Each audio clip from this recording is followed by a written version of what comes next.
Söz кезегі Қазыбек Жарылқасынұлы Исаға беріледі. Армысыздар ағайындар, қадірлі Қасым-Жомарт Кемелұлы, құрметті ұлттық кеңес мүшелері, құрметті осы жиынға жиналушылар. Біздің бәріміздің қалың ел көз тігіп үміт күтіп отырған осы ұлттық кеңесіміздің алғашқы мәжілісінің ашылуымен құттықтаймын. Ұлттық мүддені қорғауы тиіс ұлттық кеңес ұлттың үні болып, ұлттық сенім кредитіне ие болады деп сенемін. Жаңа айтып кеткендей, біздің де әлеуметтік мәдени тобымызда 14 мүшеміз бар. Олардың барлығы да қазақтың зиялылары, қазақ қайраткерлері, саясаткерлері, қаламгерлері топтасқан. Біз өткенде алғашқы отырыста егер әлеуметтік топтың өзінің аты әлеуметтік топ болғандықтан алғашқы көшпелі мәжіліс болса, ол алғашқы көшпелі мәжілісімізді ашық күнде аспаннан буын-буын жауған Арыс қаласынан бастаймыз деп шештік. Ендігі сөзді айтайын дегеніміз, мынау ұлттық идеологияның кемдігі көз көріп тұрған біздің тәуелсіз қазақ елінде ұлттық рухты көтеру бүгінгі күннің ең маңызды талабы. Таяуда 2 қыркүйекте Қазақстан президенті Қасым-Жомарт Кемелұлы Тоқаевтың Қазақстан халқына жолдауын жасады. Экранға көз тігіп қарап отырған елдің күткен үлкен үміті ақталуда. Шешілмей келе жатқан мәселелердің шешімдері айтылып, шегелей бекітілген жолдау қалың халықтың қызу қолдауына ие болуда. Жолдау іс жүзіне асу үшін не істеуіміз керек? Қолдап қана қоймай, оған өз үлесімізді қосуға тиіспіз деп ойлаймын. Ол үшін біріншіден Қазақстан президенті Қасым-Жомарт Тоқаев Қазақстан халқына өзінің тұңғыш жолдауында қазақ тілінің мәртебесі туралы қадап тұрып айтты. Қазақ тілінің мемлекеттік тіл дәрежесіндегі деңгейі көтеріліп келеді. Қазақ тілінің ұлтаралық қатынас тіліне айналатын уақыт келеді. Бұл үшін барлығымыз жұмыла әрекет етуіміз қажет деді. Бұған да жеттік, Аллаға шүкір. Мемлекет басшысының мемлекеттік тілімізге баса назар аударуы елдің ерекше ықыласын оятып, ұлт зиялылары өз үндерін қосуда. Ұлттық мүддені қорғау мемлекеттік тілден басталады. Қазақстан президенті айтқандай, қазақ тілінің ұлтаралық қатынас тіліне айналу үшін барлығымыз жұмыла әрекет етуіміз керек. Ол үшін барлық жерде мемлекеттік тілді міндеттейтін мемлекеттік тіл туралы заң қабылдауымыз керек. Ал ол үшін ата заңда мемлекеттік тіл өз мәртебесін жеке дара иелену үшін 7-ші баптың 2-ші тармағын алатын уақыт жетті. Бұл халық талабын Қазақстан халық ассамблеясы алдымен қолдауы тиіс. Парламентіміз, қоғамдық саяси күштер, зиялылар қауымы түгел қайрат көрсетуі тиіс деп білемін. Қасым-Жомарт Кемелұлы, өзіңіз ақ батаңызды берсеңіз, Ақ жол партиясы бұл мемлекеттік тіл туралы заң жобасын жасауға дайын. Сонымен қатар мемлекеттік тілдің мемлекеттік деңгейде дамуы үшін біз Қазақстан президентіне бағынатын тіл агенттігін құруымыз қажет. Содан егер біз тілді айтқаннан кейін міндетті түрде әліпбиге келіп тірелеміз. Бізде латын әліпбиі қазір біздің стратегиялық маңызы зор, рухани тәуелсіздіктің бастауы деуге болады. Көзіміз үйреніп келе жатыр, көңіліміз сеніп. Ал енді осы латын әліпбиінде де бір-екі түзетулер бар, қоғамда айтылып жүр. Ол бір-екі түзетулердің айтып өтсек, мысалы қазақтың ә әрпі. Осы ә әрпі бұл жерде жоғалып кетті деп тұр. Себебі бас әрпіне келгенде ә әрпі, и әрпімен екеуі бірдей болып кеткен, бір таңба, бір ғана таңба. Мұнда мысалы, мен жерде слайдқа мүмкіндік болмады, мен шығарып алып келдім. Мысалы, мұна иіл деген қазақтың сөзі бар. Иіліп сәлем бер деген сияқты. Сода егер латынмен жазсақ біз, 4-ақ әріпте 3-і бір таңбамен берілген. Бәрі бір таяқшалар. Яғни түсінікті. Мысалы, ізгілік деген сөз изгелек болып оқуымыз мүмкін. Менің өз фамилиямды айтса да, Иса дегенді сә деп оқуы мүмкін. Өйткені бір-ақ таңба. Енді осыған байланысты қазақтың ә әрпін қайтарып, 2 диграфтан құтқарыңыздар деген қазақ жазушылары мен зиялылардың Қазақ үні газетінде былтыр ашық хат жарияланды. Кез келген тіл ең әуелі сол тілдегі мазмұнмен күшті. Сондықтан қазақ тіліндегі заманға сай, әсіресе жастардың тұлға және маман ретінде тез қалыптасуды қажетті сапалы мазмұн қажет. Ондай мазмұнды тез арада жасаудың жалғыз жолы кең жолға қойылған жан-жақты аударма ісі. Соның ішінде ғылыми аударма, көркем аударма, кино және анимация дубляжы, онлайн контент аудармасы, виртуалды ойындар аудармасы қамтылуы қажет. Мысалы, біздегі дүкендердегі кітаптардың 90% орыс тілінде, оның 50% шетел әдебиеті. Әсіресе жаңағы латын тілін біз шешіп алуымыз керек. Өйткені кез келген жерде латын тілі екі нұсқада жазылып тұр. Біреуі латын тілінде, біреуі жаңағы кириллицада. Елдің бәрі оңайына жүгіріп кириллицаға кетіп жатыр да, латын тілін үйренуге кедергі келуде. Бұл латынға Қасым-Жомарт Кемелұлы өзіңіз о бастан көңіл аударып келесіз. Ең алғашқы қолдануға қолайсыздық тудырған үтірлі нұсқаға нүкте қойған өзіңіз едіңіз. Сондықтан сізден үлкен үміт күтеміз.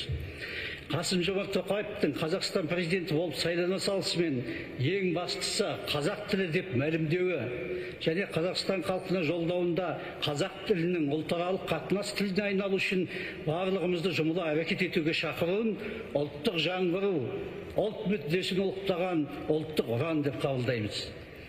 Қандай тіл болмасын, алдымен балабақша мен мектеп қабырғасында қанаты қатаяды. Мектебімізде шет тілін бірінші сыныптан оқыту туралы келешегімізге кесір келеңсіздікке бұрыннан қарсылығын танытып келе жатқан Қазақстан президенті Қасым-Жомарт Тоқаев мұғалімдердің тамыз кеңесінде бұл мәселеге нүкте қойды десек те болады. Енді ата-аналар қалауымен шет тілін 2-3 сыныптан немесе 5 сыныптан кейін оқыту мәселесі күн тәртібіне шықты. Негізі бір тоқтамға келіп, шет тілін бастауыш сыныптан кейін оқыту дұрыс деп білеміз. Ал кезінде шет тілін бастауыштан кейін оқымақ Біріккен ұлттар ұйымы төрағасының орынбасарлығына дейін көтерілген. Әлем мінберінде ағылшынша талай сөйлеп жүрген. Бүгінде Қазақстан президенті болып отырған Қасым-Жомарт Тоқаевтың тұлғасы бұған нағыз көрнекті үлгі. Өзі айтқандай, балаға шет тілін бастауыштан кейін оқыту талқылаусыз таңдау өмірлі өзекті қағида екенін анық білдіріп тұр. Ендігі мәселеміз ұлттық рухты көтеру ең басты міндетіміз. Ұлттық мүддені қорғау ұлттық рухты оятудан басталады. Таяуда ұлт тарихындағы рөлі Ұлытауға Қасым-Жомарт Кемелұлы Тоқаев Қазақстан президенті ретінде тұңғыш сапарын жасап зиярат етіп қайтты. Босқа барған жоқ, түгел түркі әлеміне түрткі болар ордалы ой айтты. Еуразия кеңістігінде ерекше зор алып империя Алтын Орданың 750 жылдығын мерекелеу туралы бастама көтерген мемлекет басшысы Шыңғыс ханның үлкен ұлы Жошының мазары қазақ жерінде тұрғанын бүгінде елімізде және шетелдегі жұртшылықтың көп біле бермейді. Оның тарихи тұлғасына әлемнің назарын аударып, кесенесін мәдени туризм нысанын айналдыру өте маңызды міндет деп атап өтті.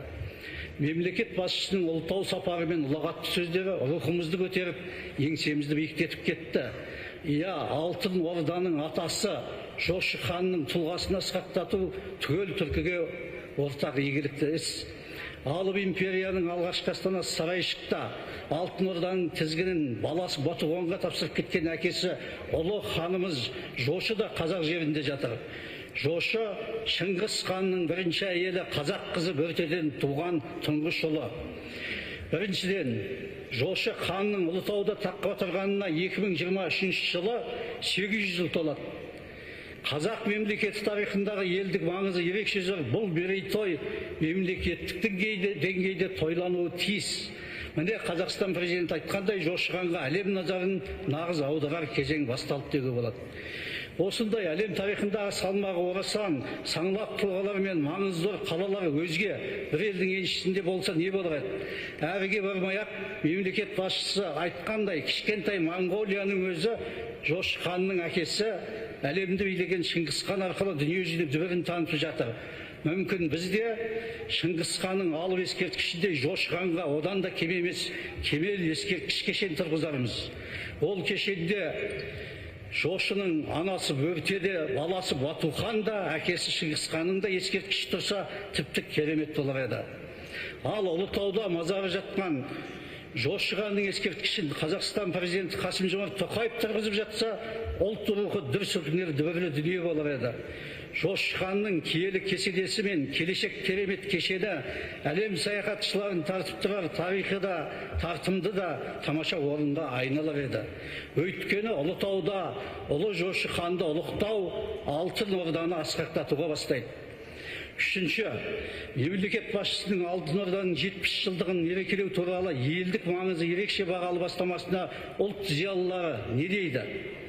Қазақ тарихында аңызы мен күйлерінде орны бар алтын орда мен жошы хан тұлғасы киномызда қалай көрініс таппақ? Әдебиетіміз бен мәдениетімізде, ғылым мен бейнелеу өнерінде қалай бейнеленбек?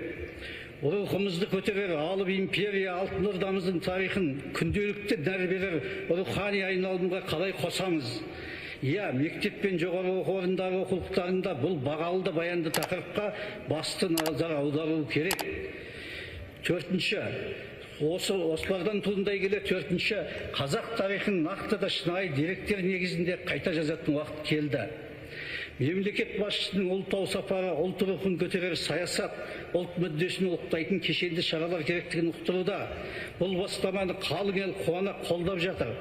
Тарихымыздың тамырында жатқан алтын ордадай ауқымы алып терең тақырыпқа бүкіл халық, барлық қоғамдық саяси қозғалыстар өз үлестерін қосуы тиіс. Бесінші, әлемге әйгілі тұлғалардың мерейтойын тойлау ұлт рухын көтеретіні белгілі. Егер ол тұлға сонымен бірге мәдениетіміздің де әлемдік өркениеттік әдеби мәдени жетістігін айқындап жатса, ол тіпті жақсы.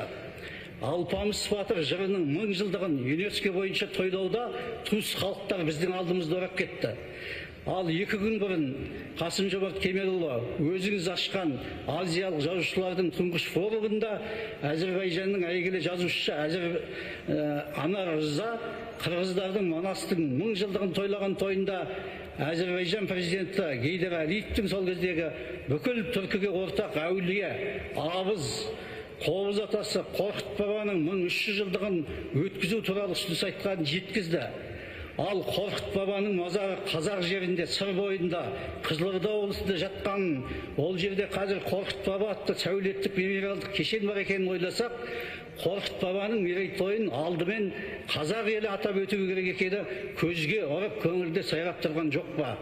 Я қазіргі таңдағы ел еңсесін көтеретін ең басты саясат ұлт рухын көтеретін ұлттық идеология. Рахмет, тыңдағаныңыз үшін.